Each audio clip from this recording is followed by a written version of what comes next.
Welcome to Cannabis Business Minds podcast with your host, Simone Samaluka-Radzins. Join me where I'll take you inside the ins and outs of this brand new and exciting business called cannabis. Connect with me on calagia.com and follow us on social media as well. And here's today's show.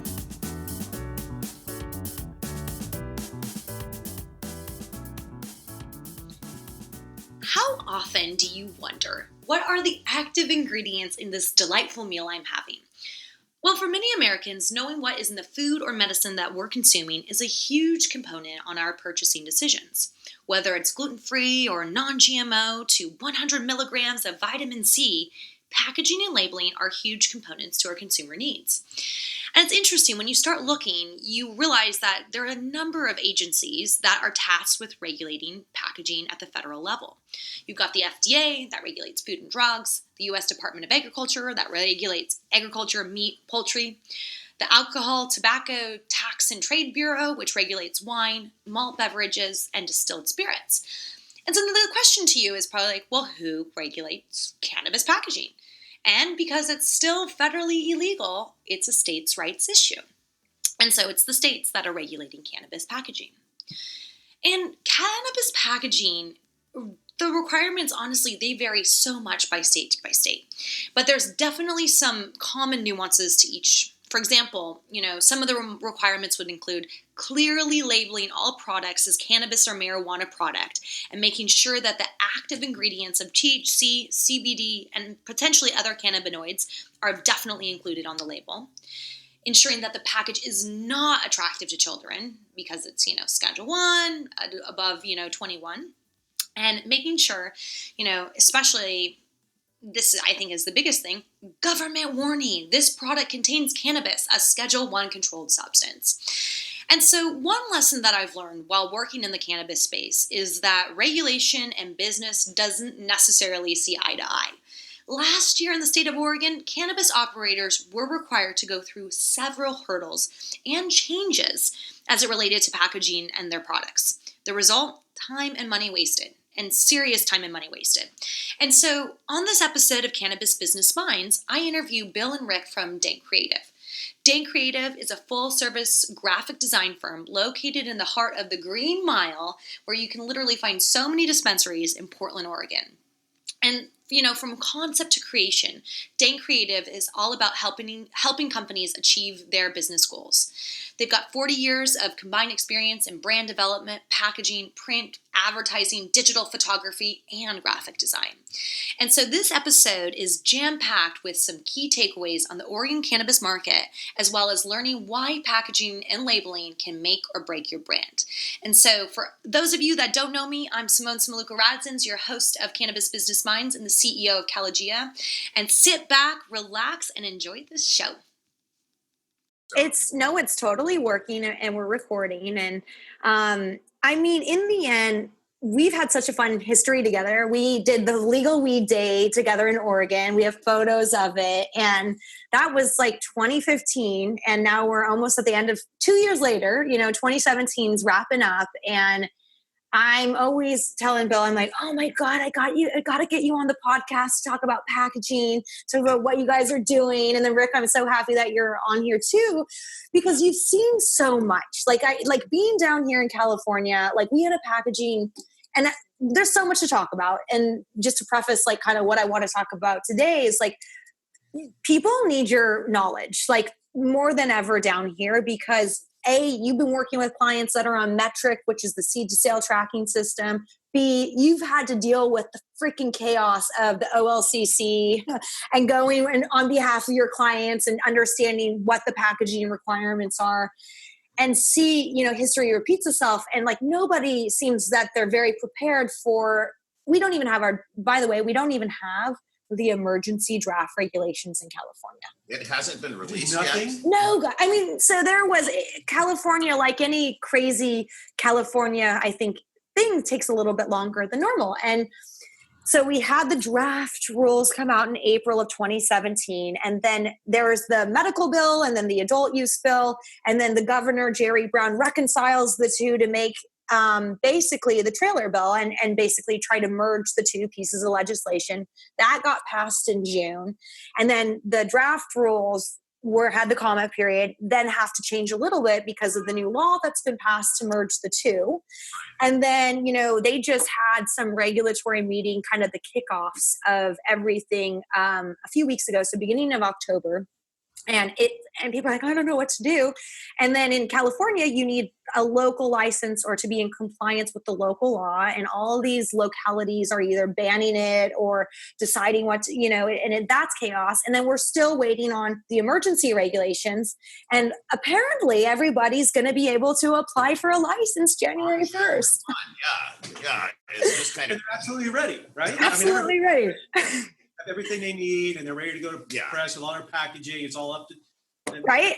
Everything, and they're ready to go, right? They're just ready to go when they don't even know what kind of freaking packaging to do, and that's a lot of money. Or exactly all of the required warnings. What are the actual requirements of the packaging? I think that's going to be a big challenge for everybody in California. And then also to be prepared that the rules will change within the first 3 to 4 months. The packaging rules and some of the requirements will change. And so, if you go large and buy internationally, say, get your packaging done in China, that can cause some issues. It's going to take a lot of forethought and planning and engineering in order to really do it correctly and to be able to deal with this changing market. I mean, it's been very challenging in Oregon and in Washington to go through the whole change of the rules. I mean, it's been crazy. Well, I know it's been 2 years, right, here in Oregon, and it's still evolving. I mean, it's finally starting to get a stride, but really there's not a stride because you got to be really flexible. That's really, if there's anything to be learned from Washington and Oregon, you got to be flexible. Your packaging and even just your whole system just needs to be flexible. And as long as you learn the programs, you learn what, you learn metric, you learn what that's about, that's going to be the tool you're going to use. And from everything I've heard, and I know Bill has a little bit more experience with that too, that metric is pretty easy to use once you get into it. And it covers a lot of stuff. And it is flexible too. And I think that will evolve with all the regulations. You hope. I mean, it sounds, doesn't it? Yeah. So I mean, honestly, so how has it been since, we've seen each other a little bit? Usually it's in this chaotic whenever I'm in Portland, how's it going? Let's hang out. And we never really get to talk. We maybe talk about business, but not so much. But how's it, what has your guys' journey been as, assisting in graphic design, working with cannabis operators, seeing or just even watching the market in Oregon over these last 2 years? And I'm sure you have, even though you work together, probably have very different experiences. So I don't know, whoever wants to start, but I'd love to know both of your opinions. And be honest, and you can swear a little bit if you need to. It's been very interesting to go through the process with different customers because everybody has the expectations that their stuff is going to fly off the shelves, and a lot of people have been remiss in really taking a hard look at their branding and what their marketing plans are, or they don't actually budget properly. And then, a big change here has also been that in the regulated market, a lot of people think that there's some sort of a magical unicorn, their businesses, and unfortunately for the rest of the world, it's just another business. So, while a lot of people think that they can get stuff done immediately and have everything turned on a dime, it's usually not the case. Printers always have other people that they're working with. It takes time to source the packaging and get, the product from point A to point B. And then also a lot of planning needs to be put in and forethought on the labor involved to package your product. You can really design a really cool package. It can be super great, but if it takes your staff an hour, to package up a whole thing, it's going to be very difficult to reconcile that, cost and your margin. I mean, it's going to definitely impact the margin of your stuff. Yeah, especially if you're just going into harvest, you have all this product, and it's going to take you, a bunch of time to put together a bunch of pre-roll packages, and you need your whole staff to be trimming. They shouldn't be packaging and trimming at the same time.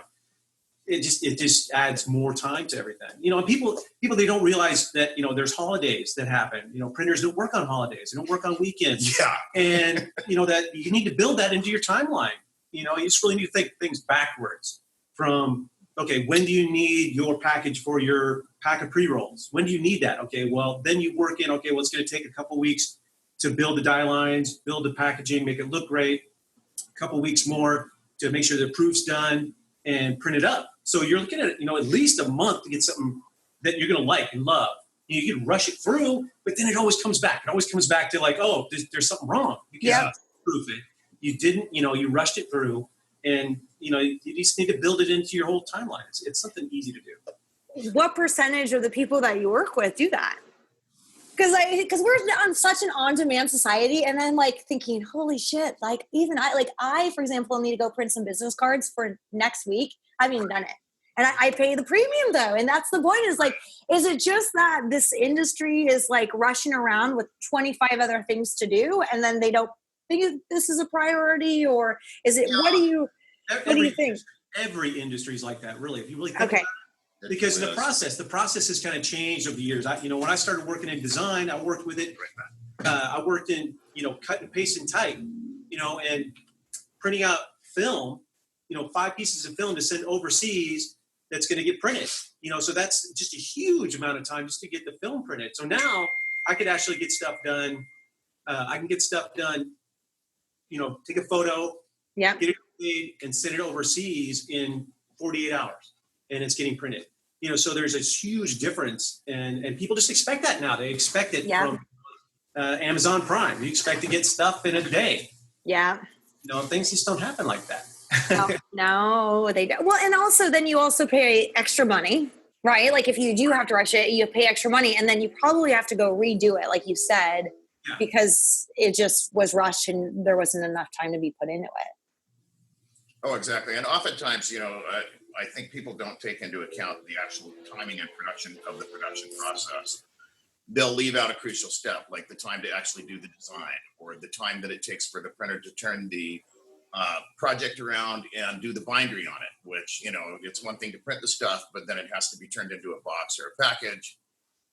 It really depends on the product, but it's been interesting working through this with a lot of education. This industry. Yeah, a lot of education. That's mainly what we do a lot of, is engineering and education for our customers. So really, yeah. I mean, that's a big component. And once they have a clear idea of how things go, then they actually, things become a little more realistic, and then people start to plan a little bit ahead of time, and it makes things a lot easier. When you guys work with like a client, how does it work? Because I know the lab testing in Oregon, you can do a little test and you can get qualified, so you don't have to do tests all the time.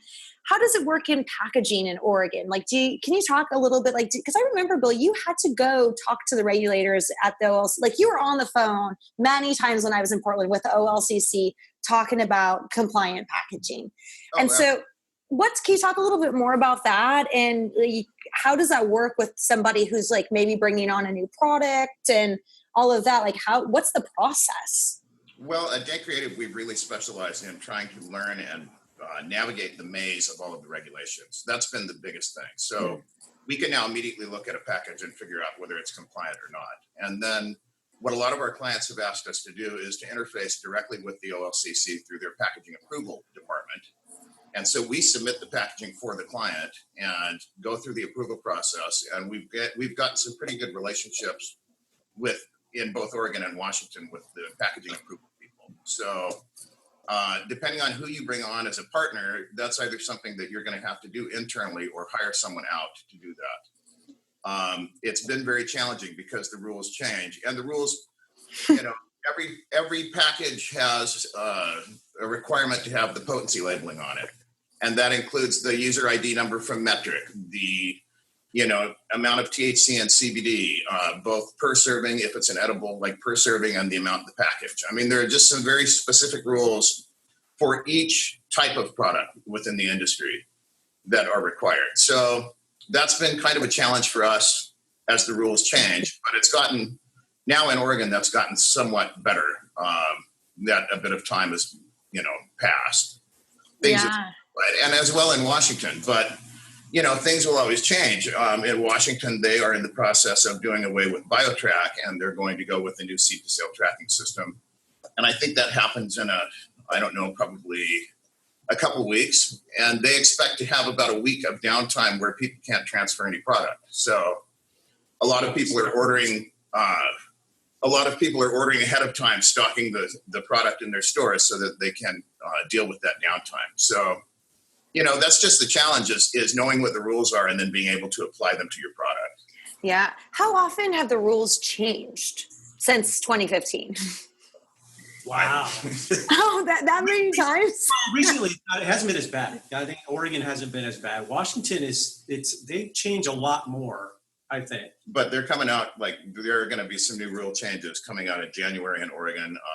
Really? With industrial hemp. So things get added and changed, but I would say from the time they came out, they've probably undergone, 5 or 6 revisions.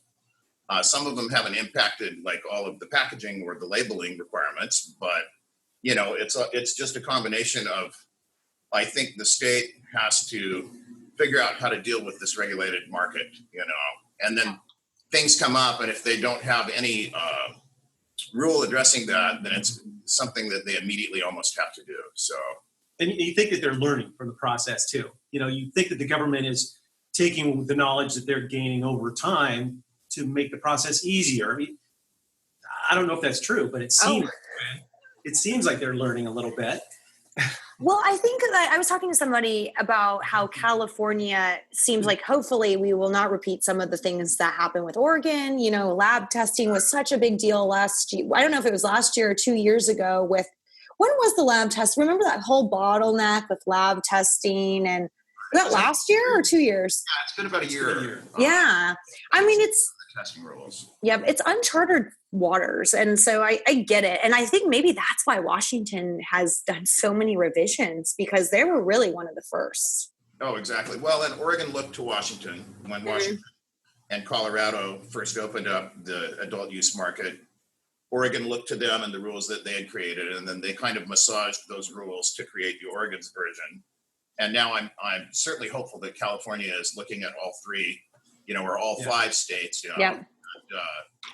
looking at those rules and coming up with something. The other issue is going to be the application of different sets of rules by the city. I hear that's a big thing, and the regional rules or large cities like LA is going to draft their own rules. Yeah.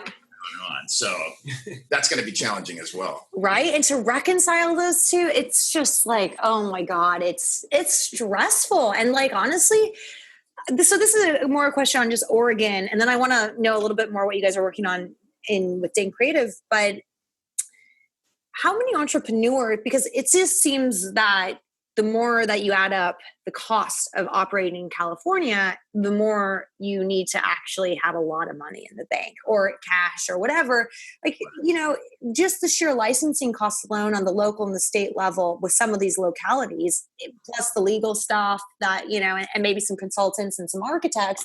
I mean, so that's just $200K. And I say just, but I'm that's a lot of money that, I could. Not many entrepreneurs no. Just come up with that quick cash. No, not at all. And then that's not if you get a license and then, the downtime of when you won't be able to sell and all that stuff. And it adds up to quickly $1 million, $1.5 million pretty quick. And I remember being, starting in Oregon. How is it going? I mean, there's more dispensaries in Portland than there were Starbucks 2015.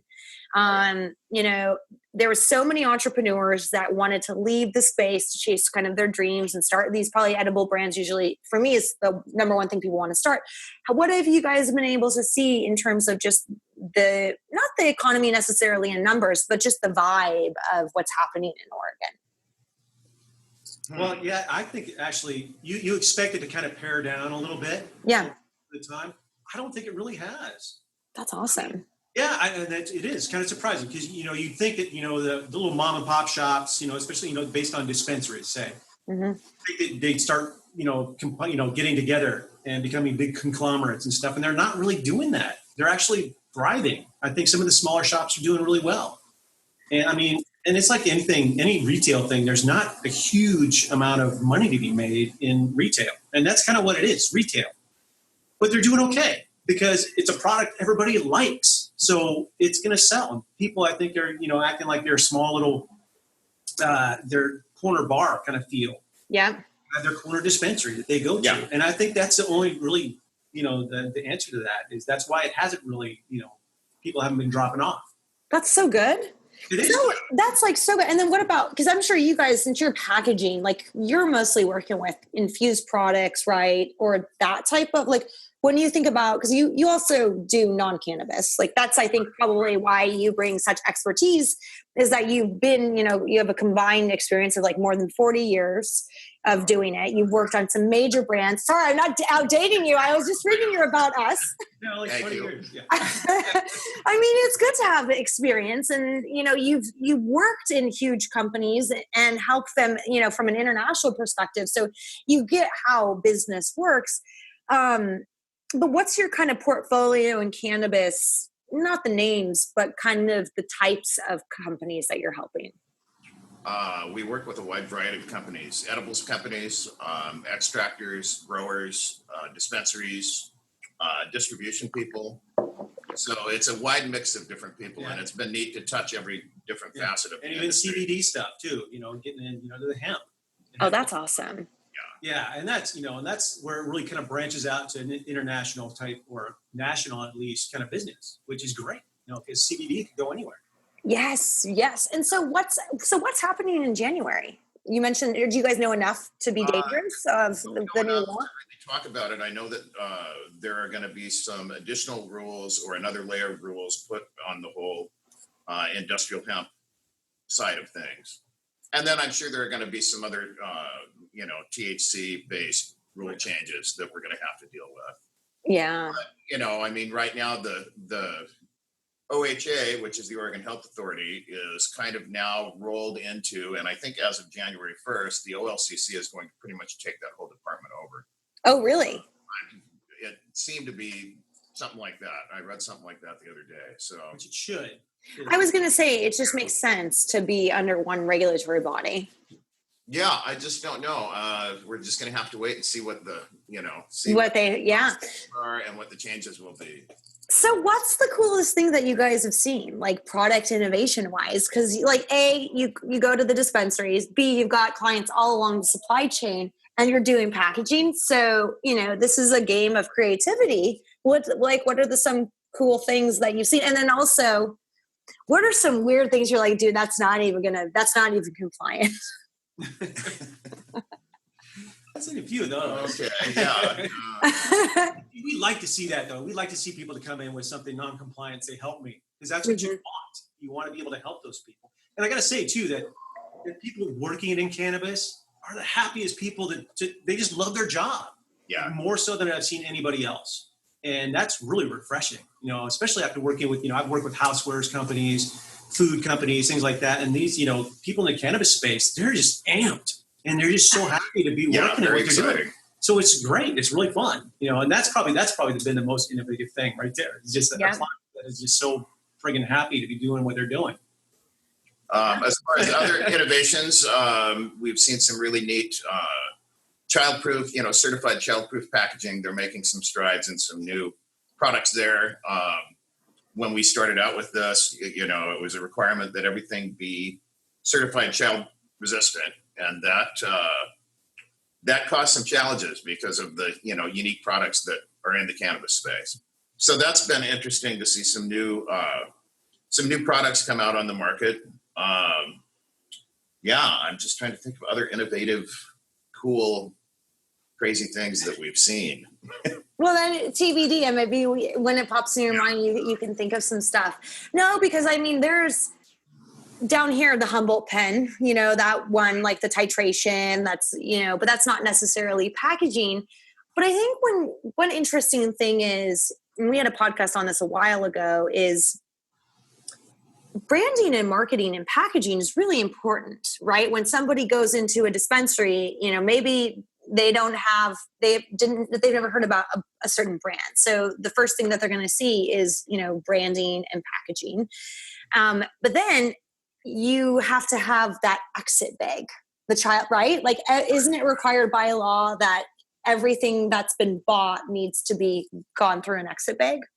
It is in Oregon. The way that the rules are in Oregon specifically is a company can produce a product that is not in a child resistant package. And then it's up to the dispensary, and it's just a box that you check when you send the package in. Is this childproof or is it not? And then it is up to the dispensary at the dispensary level to put that product in an exit bag when it leaves their building. So that's kind of opened up a lot more options for people. Because initially everything had to be, child resistant packaging. Edibles had to be in a resealable child resistant package. There aren't a lot of those out there, other than the bottle, the regular, like, Yeah. The childproof bottles, the childproof medicine bottles. Yeah. Mm-hmm. That's the only thing that can leave pretty much the dispensary without an exit bag. Like the pop top, pre-roll. Pop top pre-roll tubes also. That's why you see those everywhere. Is because those are, they're safe to leave a dispensary without an exit bag. And they're inexpensive, and they're everywhere, and they're going to fill landfills everywhere too, which kind of sucks. Yeah, that really is a problem, and that's a huge problem. Is looking at and trying to find innovative packaging solutions that are sustainable. A lot of our clients are very concerned with that. I mean, a lot of them, they're farmers. They want to take care of the land and take care of the world, and so it's really it's good to find different options for people and to kind of think ahead also on your product and how the way you package stuff for your own product really says something about your brand. So, and I totally agree that packaging and branding and marketing are probably three of the most important things in this whole, in any business really. So that's something that you definitely want to budget for and take into account. Yeah. Well, no, it was so funny. I mean, I remember I can never open any of that stuff when I get it at the dispensary. I mean, literally, I was like, and I was like, oh, I can't wait to smoke my joint. And I was like, I can't get it out of the bag. I couldn't get it out of the bag for the life of me. And it took me probably 5 hours, not attempting it the entire time, but, can't get it out of the bag. Can't get it, had to find somebody that knew how to do it. And then when they knew how to do it, it's actually pretty cool. It's very easy to open. Right. So I'm clearly at the educational level or the use level of a child. Yeah, somebody's handed me a pop-top tube with the squeeze top. Mm-hmm. It pops open, makes the great sound. I couldn't figure out how to get into it for the life of me. I was like, what do? You can't, it doesn't turn. It doesn't turn. You can't snap this lid off. There's a lip under there. I'm thinking at it. They're like, do this. They gave it a little squeeze and it popped right open. So it's crazy. It works. At least it works. Yeah. That it is protected. Yep. And I was talking to some people about it, like that. They were like, because I don't know why, but I wrote down in my notes that an exit bag is $1.34. And I don't know if you guys. That's right around there. Yeah. I mean, it's like you can, depending on the size of the exit bag, they're about $1 a piece. And, a lot of people, we were just having a discussion with the client today. They wanted to create some branded exit bags. They're a farm. And they wanted to sell them to the dispensary at a discounted price so that the dispensary would use them. And really the bottom line is that the dispensary probably already has a stack of 20,000 exit bags, and they're probably not going to go out of their way to buy one particular customer's branded exit bag. Yeah. So they might want to rethink that, Yeah, there's better places to brand. Right. Yeah. That's totally, but it's hard though. I really do find, and this is maybe just my own experience, and maybe it's not transcends to everybody, but if you don't know anything about cannabis and you go into a dispensary and you ask the bud tender, they're wearing, and if they're not, it would be a good idea if I were a branded t-shirt. So then immediately you're like, oh, interesting. And then they've got their favorites. And then honestly, as a consumer, what sticks out? It's some shiny objects, or I mean, for me at least, shiny objects. Well, and that's a big part of the component. And also a lot of what we provide is, different promotional materials, rolling papers, custom printed, grinders, hats, t-shirts, all of the different swag items that people need. And we've sourced it all. And it's funny because in Oregon, pretty much everybody, I mean, stickers are one thing that everybody should have. They're very inexpensive. Everybody loves stickers. Mm-hmm. You know, it's like t-shirts.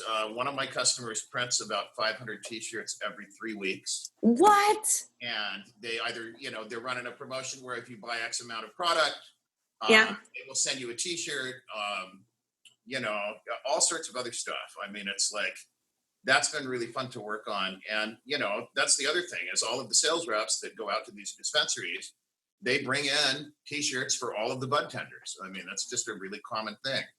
A lot of the bud tenders will, like, you know, I'm sure they have a collection of t-shirts. Yeah. Oh, totally. And they probably love it. Oh, yeah. absolutely. Well, you're right too. They have their own specific brand that they like. Mm-hmm. They'll probably push more, even though they don't realize they're doing it. They'll still try to sell their favorite, you know, their favorite farm or, you know, their favorite edible or whatever, you know, because they know it and they like it. So they'll try to share it with everybody.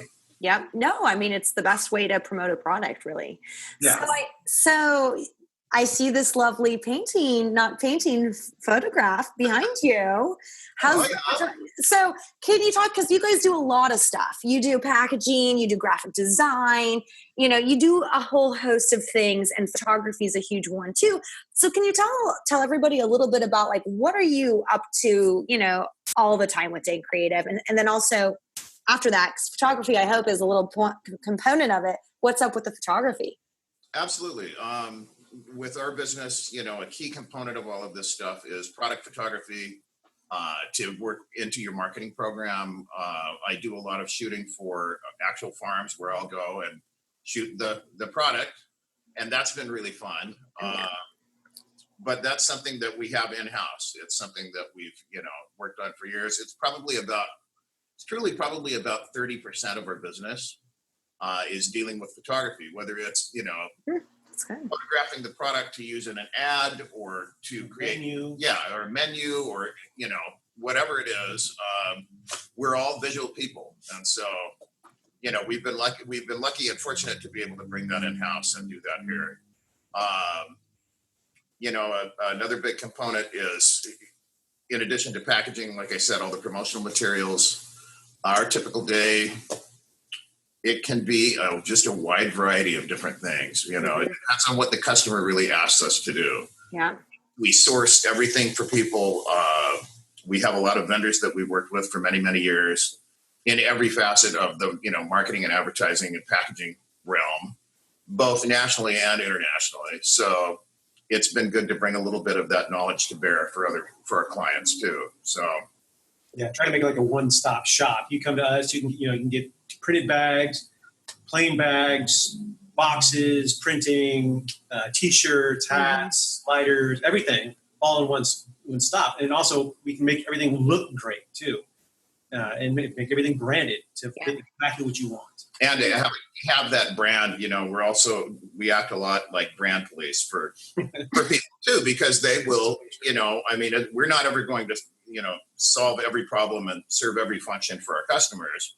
And oftentimes they'll go, oh, well, I have a friend that works at the screen printer, or, you know, oh, I'm going to take our logo and have these hats made. And then they take the logo and the hat maker like distorts the logo and the thing looks crazy. And so one of our clients, it's like whether we do the project or anybody else does the project, we actually look at it and act like the brand cops and, you know, say, no, you can't distort that logo and turn it orange.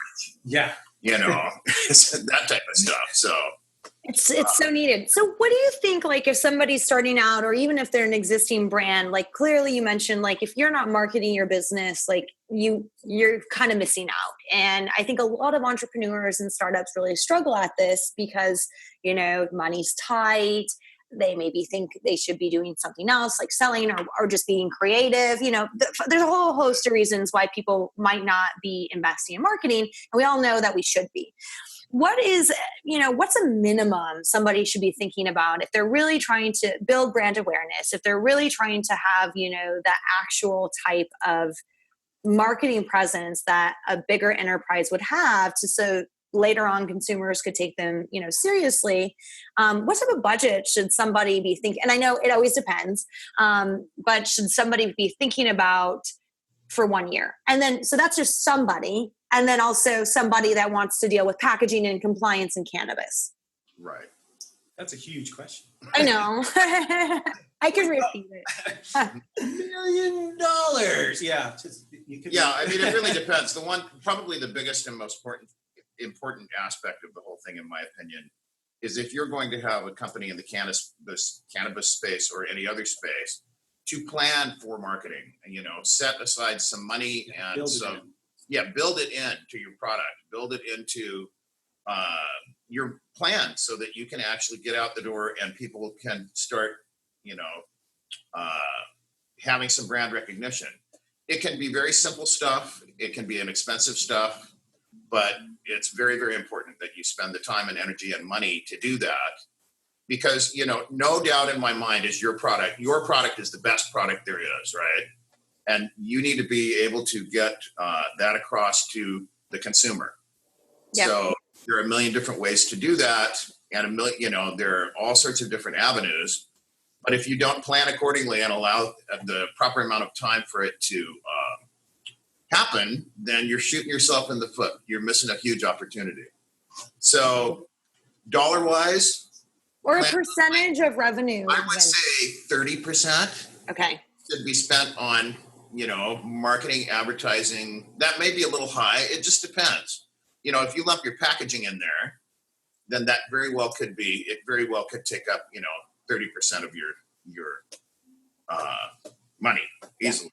Well, and if you think about it too, it's built into the retail value of the product. Your advertising, packaging in your product. People that run a farm, they know this. They know what their fertilizer is, what the land costs, what the electricity. They build that all into what they're going to sell. Well, the advertising and the packaging and the printing, that should all be built in there as well. Yeah. And that's what they really got to, and dispensaries expect that. I see people go into a dispensary and they say, well, gosh, they're selling these, a single pre-roll and it's so expensive. I could give them, something a lot less. Well, you can give them something a lot less, but it's not going to be packaged in anything. Mm-hmm. And it's something that's going to be forgettable. And then it'll just be the cheap joint that somebody got. Yep. And they'll forget it. Well, it's the important thing is we're, as companies, we're building a brand, right? And people resonate and identify with a brand, and a brand has an additional margin. And I like how you guys said it, if someone's listening to this, think about if you're selling a unit, break that down. What's the packaging cost? What's the cost of cannabis? What's the cost of the hardware if it's a vape pen? And then what's the marketing cost per that unit is also a good way to think about it. Because yeah, you're right. It does seem daunting, because if you ask a marketer, I asked a marketer this, he's there's no amount that you wouldn't want. If you could have unlimited resources, you'd freaking $1 million a month in marketing and packaging if you could, right? But obviously that's kind of, for a lot of entrepreneurs, impossible, because they're hoping to, net that over 5 years in revenue. So no, I think that's really good. And I like the case, just maybe, even though you said 38% hot, maybe a little bit high, but just as a reference point. The thing is you also need to try and make some you try and make as good a decisions as you can. So for example, if you are creating a small box for some pre-rolls, mm-hmm. In addition to having to roll the joints, now you have to assemble the box, you have to pack the box, you have to shrink wrap the box, and then you have to have something for those boxes of finished product to go in, like a shipping box. So a lot of it is thinking about, what the market will bear. Of course, the price for pre-rolls is pretty standard, so you've got to figure out how to do this and fit with it and deal with it so that you can keep, moving your product forward. So, you could do a really cool display that you could leave at a dispensary that costs $15. Mm-hmm. That you could put your products in, or you could do a paperboard display that costs about 15 cents per unit if you print 2,500 of them.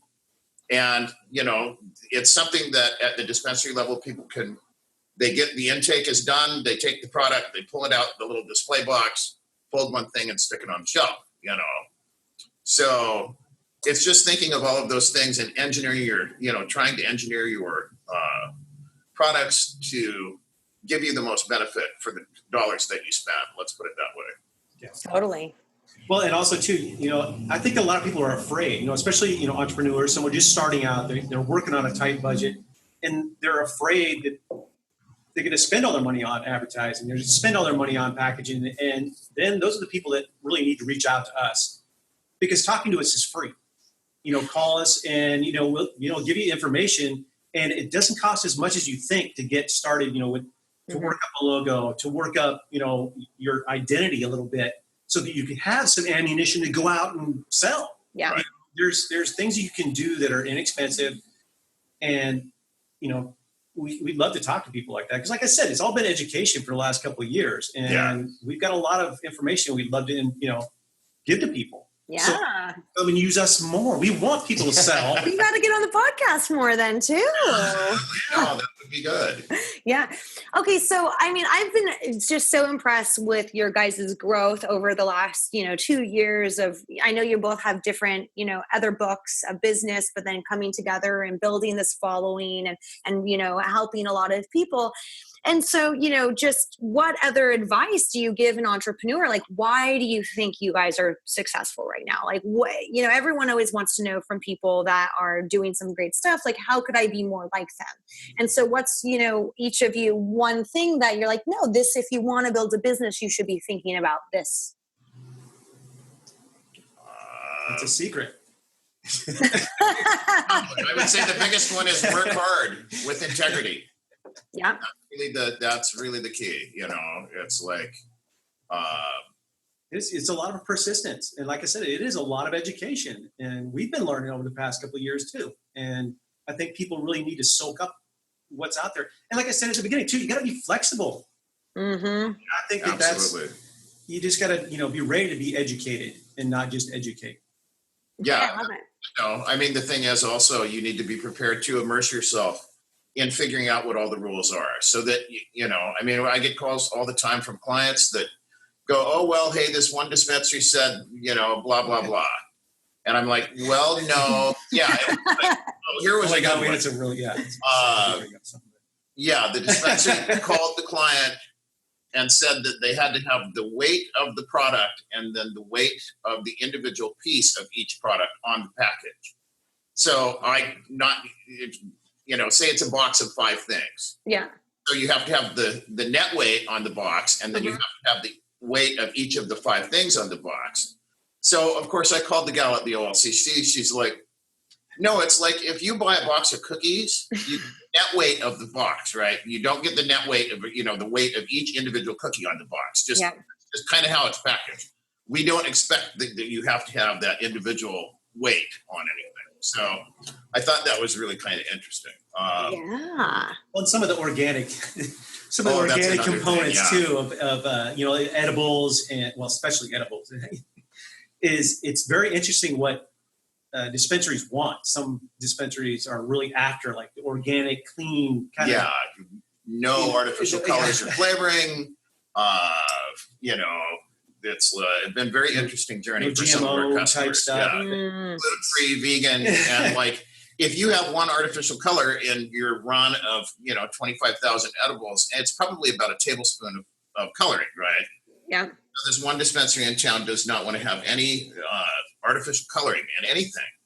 And I'm like, well, that's all great and fine, but if you go to any grocery store, Whole Foods, wherever, and look at any of the products on the shelves, almost all of them have some form of natural or artificial coloring in it.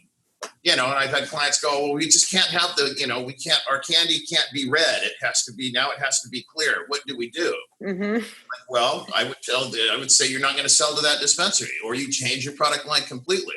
It's one dispensary out of, I don't know how many are in Oregon now. I think it's like 480 or something. Yeah. So no love lost there, no problem. But totally. It's just interesting. And just because California is California, I can't wait to see some of what comes out of that. Yeah, it's going to be very interesting. Because they are the strictest people on their environment. And I feel really bad too. Absolutely. Like this past year with the fires going on and stuff too, it's been really horrible to see what's happening to the industry from that. I mean, it's insane.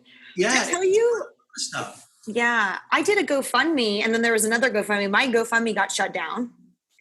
We're on like this whole, coming together and kind of fighting this and actually doing a lot of donations event wise. Like a lot of us event producers down here are really working towards a common goal. And I'm doing a beach cleanup on December 3rd. Oh, nice. Hopefully trying to get like more mass media and like people just because it's just so messed up. I mean, it's so sad what happened with all the farmers down there, but then you think like, wow, they don't even get any support. They couldn't get insurance, because of outdoor. And then probably a lot of them didn't even have insurance. They've lost everything. They've lost so much. And it's just it's so sad. Yeah, it really is. And so, yeah, I mean, that sounded so negative, but let's put it on a positive note since we're going to the speed round. Yeah. And so typically the speed round, 3 questions. Okay. And I think you each need to do, and I'm going to do it for both of you just because, you all will have different opinions. So who wants to start? And it'll be back and forth. So Bill, Rick, vice versa on each of the 3. Okay. Who wants to go first? Bill does. I'll go. Bill, okay.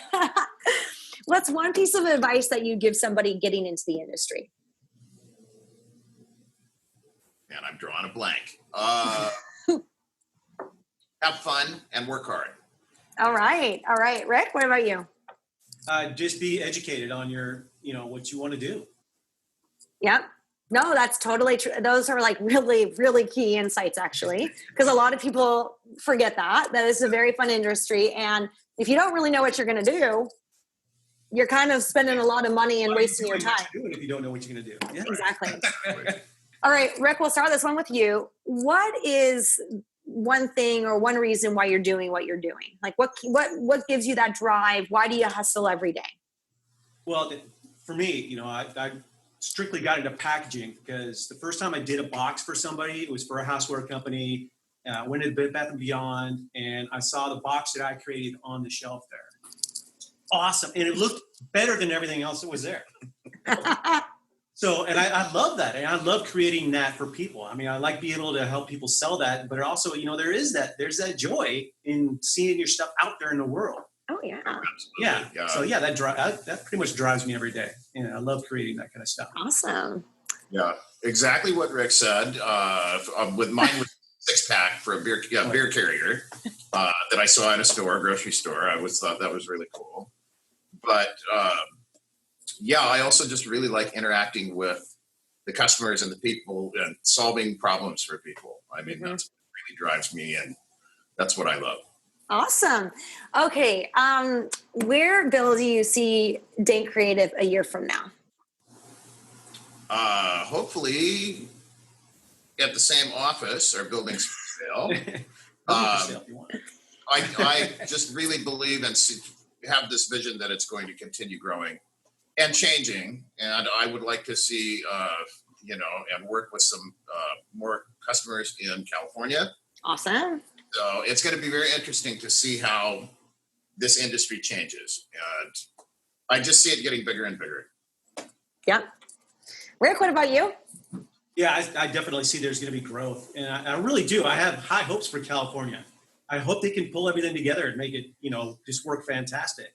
Yes. We'd love to get, we've had clients in Canada and Colorado and Washington, Oregon. Love to get more in California. Yeah. We'd love to get more of that. And I can, in a year, I could see us, working with at least 5 or 6 new big clients that we could just help, make their business do great. Yeah. All right. So, and then the last one's pretty easy, and I'm sure people are listening. So this will be posted on the distribution channels, and then show notes are in Caligia. But if somebody wants to, immediately find you and not go to any of those sources, how do they find you guys? You can visit our website at dankcreative.com. Or on Instagram or on Twitter. And Twitter, yeah. Follow Dank Creative on Twitter. Oh, they better follow you guys on Twitter. Like, I'm obsessed. I'm like, I got to get on Twitter now. There's just too many social media channels. Our page. Visit, our Twitter page. Yeah. Lots of great info there. Cool. Well, thank you guys so much for being on Cannabis Business Minds. Oh, thank you so much. Thank you. Glad to be here. Yeah. Yeah. All right. All right.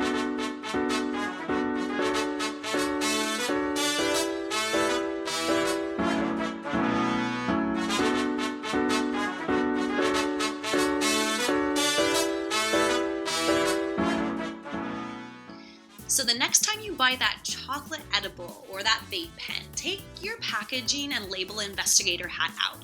Think about the time, the money, the energy that went into developing, or perhaps not developing in some cases, that package and getting the labeling up to code. Does the cannabis product contain the correct labeling? Does it have the right font size? Does it have the appropriate warning labels? Let's hope so. And so thank you guys again for listening to another episode of Cannabis Business Minds. I'm your show host, Simone Samaluka-Radzin, CEO of Calagia. And if you need help with your business, check out my online incubator that will help you build a streamlined and profitable business. The course starts January 2018 and it's 3 months, very interactive, and I guarantee you'll learn a ton and build your business up a little bit better than it was before. You can find out more information on calagia.com. Thanks. Have a good one.